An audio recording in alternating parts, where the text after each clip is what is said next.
Tila may karibal pa. Kim Won-sik, humahanga at gusto nang ma-meet si Kim Chu. Say mo, Paulo.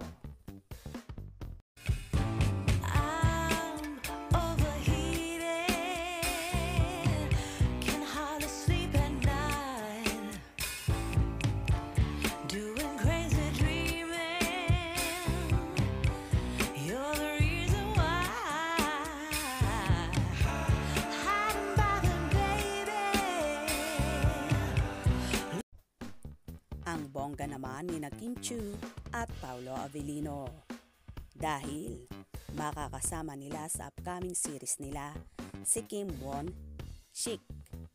Dumating sa Pilipinas noong Lunes, February 26, ang South Korean actor na si Kim Won-sik para mag-taping ng Filipino adaptation ng South Korean webtoon and TV series na What's Wrong with Secretary Kim.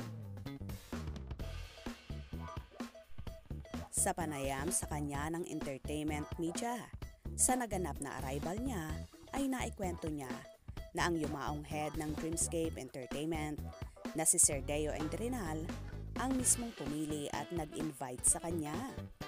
I really appreciate it and I was so honored that he picked me.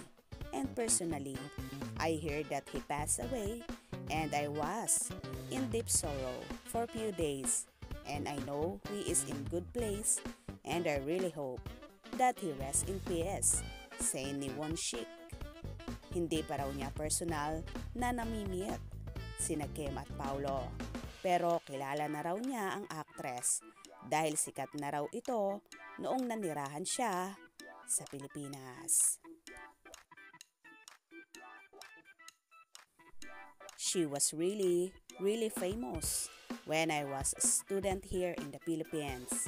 So, I am so excited to meet her.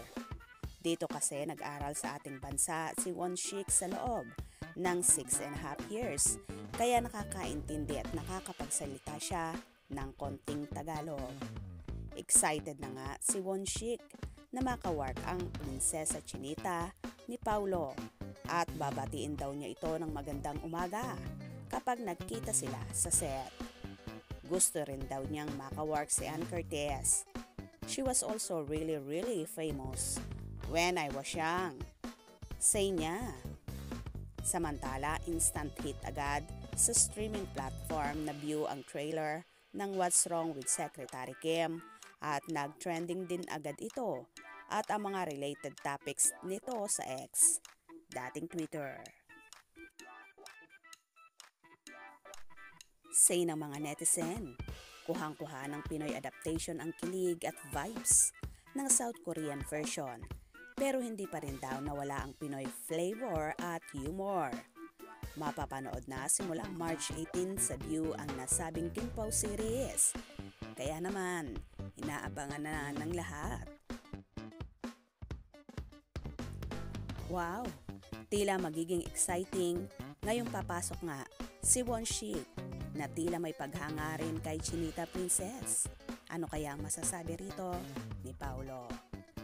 Kaya naman tumutok at wag na wag pahuhuli sa mga maiinit na kaganapan. Anong inyong magiging reaction sa video ito? Comment below.